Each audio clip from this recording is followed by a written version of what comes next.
Hello everyone, hope you're doing well. Today I am pleased to show you the first devlog of a World War II air vehicle that is coming to the game in update 1.87.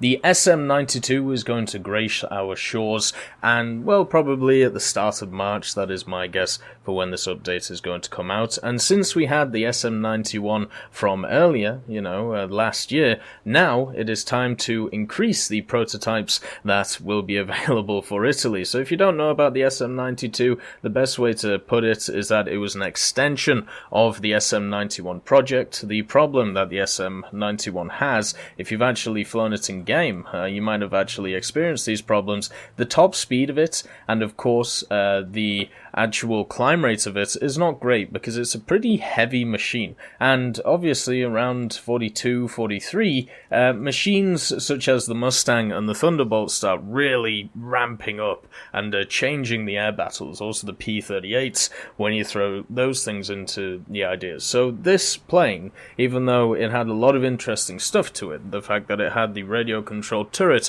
the fact it could bring bombs, the heavy armament, it was too heavy. The engines were just not good enough to be able to use this thing in a great way. So instead what they decided to do was go back to the drawing board, keep the twin engine idea, and modify it so it would have a lighter structure, it would have the same amount of armament, but it would increase in those areas of speed and climb rate, which they wanted to obviously increase in. So the SM-92 was what they built. They only built one of them, and unfortunately, because it came around after the armistice, after the Italian armistice, the only one which was produced, the prototype, was taken to Germany for tests, and during one of the tests, unfortunately, it was shot at by a friendly C-205, and nearly shot down, but wasn't shot down, it was heavily damaged, and then, to add insult to injury, during an Allied air raid, was bombed to all hell. So unfortunately for this machine,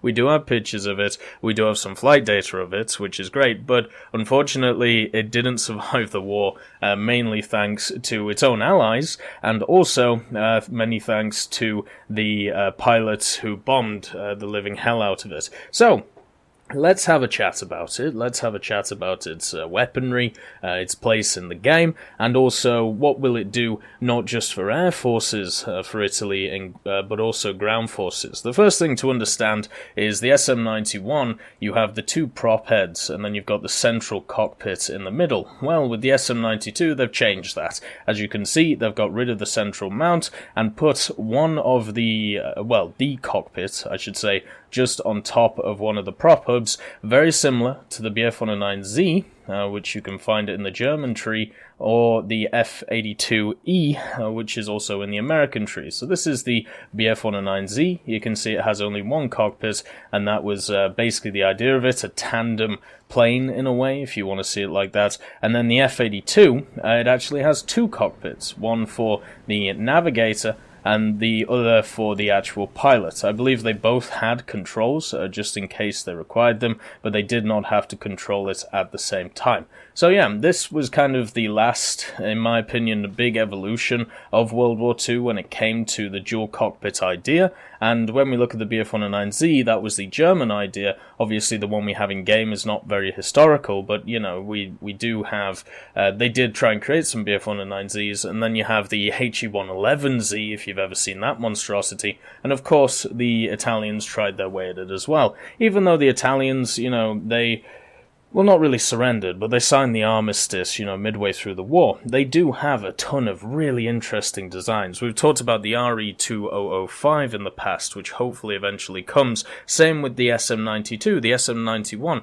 They're all really interesting aircraft, which is always something that I really like to see. They all are very sleek, they all are very beautiful, and this one is a little bit of an ugly duckling, but for the fact that it is a twin-engined fighter with the cockpit on one side, I personally think it's good. So let's talk about the armament that you will find on this. Obviously, the SM-91 is heavily armored with these 6 20mm in the nose of it, which could actually say in-game is a little bit too well armoured. You don't really need 6 20mm looking forward, especially with the state of the MG151s right now. Well, the way that the SM.92 changes it is instead of the 6 20mm in the centre, you have 4 12.7mm Breda-SAFAT, and then you have 3 20mm cannons. So you have 3 20mm MG151s and 4 12.7mm Breda-SAFATs.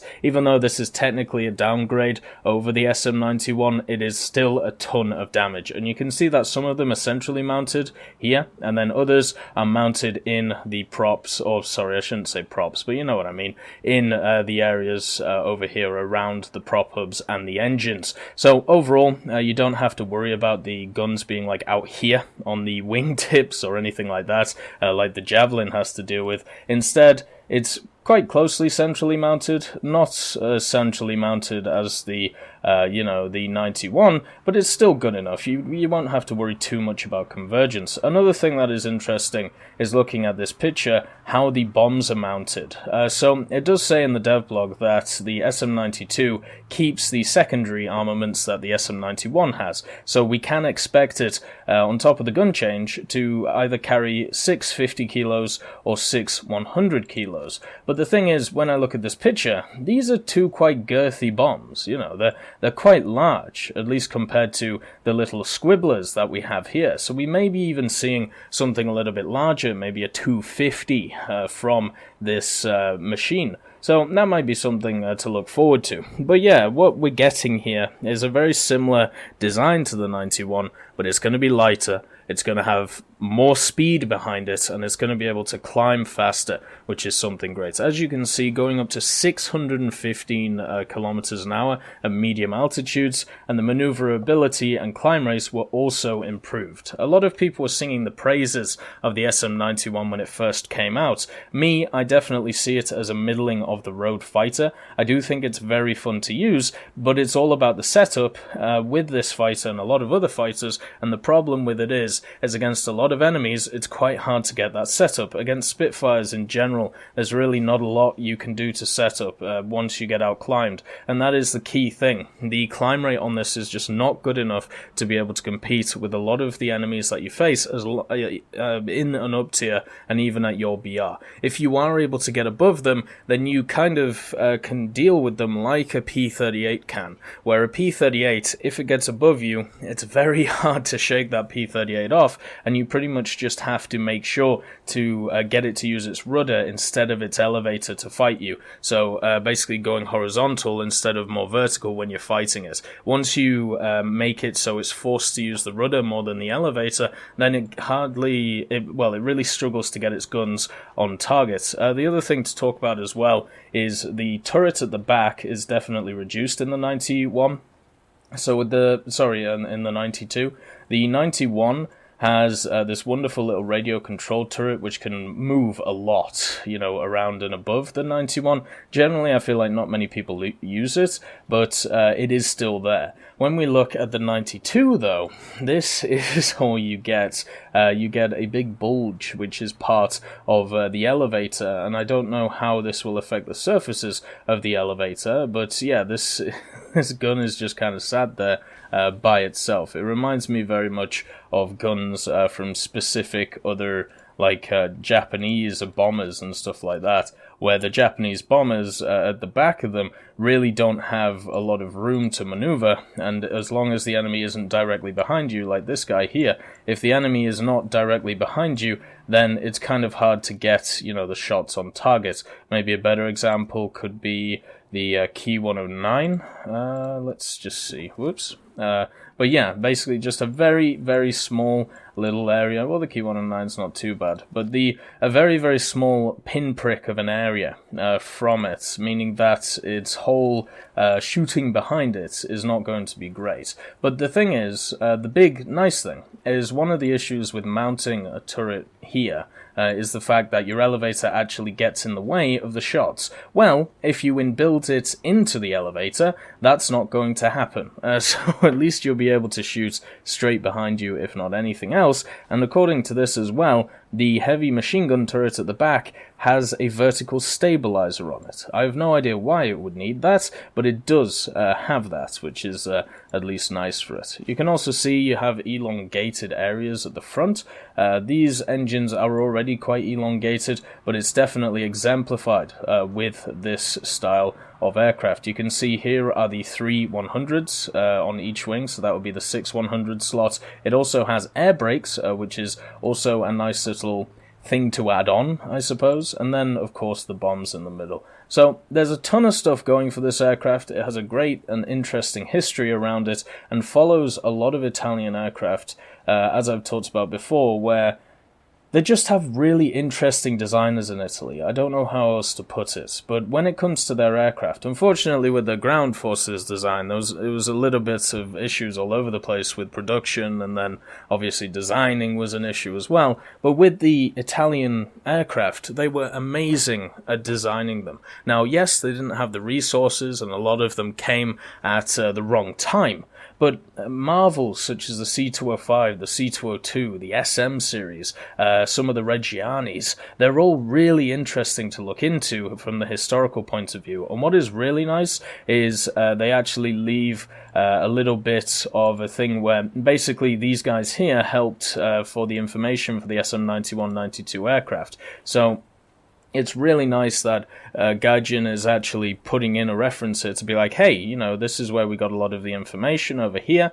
It may be worth for you, you know, to have a look, go and enjoy the site, and understand all of, you know, what's going on here. So I would love to see this more in the future, just as somebody who really likes reading about history, especially World War II. It would be nice to say, hey, you know, here's some interesting sources of information to have a look at in the future, you know, if we look at some devblogs. Now, obviously, with some of the higher tier stuff, it may be a little bit more odd to do so, but definitely for World War II stuff, I'd like to, you know, see more of that. Hopefully, in this update, we also get a few more World War II machines, but overall with this, I'm incredibly happy to see it. And it does bolster the Italian line. If I was going to make a prediction on the BR of the machine, I feel, it's going to go between the SM-91 and the F-84, of course. 4347 would be something to definitely cling by, and that means that when it comes to the army, you can maybe run it with the M4 Tipo, the Breda-501, and of course the newly kinged BR 3.7 Otto R3T20 FAHS, and also have competition from some amazing fighters. And this is also an issue the SM-91 has. If you don't use it in that attacker role, you might as well just use all these fighters to actually play the PvP side of the game. Maybe the SM-92 will have the same issue when if it's 4.3 or 4.7, it will just be like, well, why don't I just use these instead?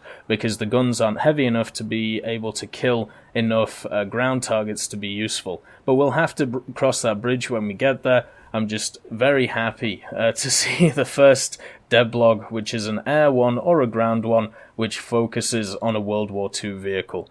I am pumped, I can definitely say that. Anyway, I hope you all have a wonderful day, and I'll see you next time. And also, this is for the Event C Voyage, so therefore I don't add it in. Goodbye.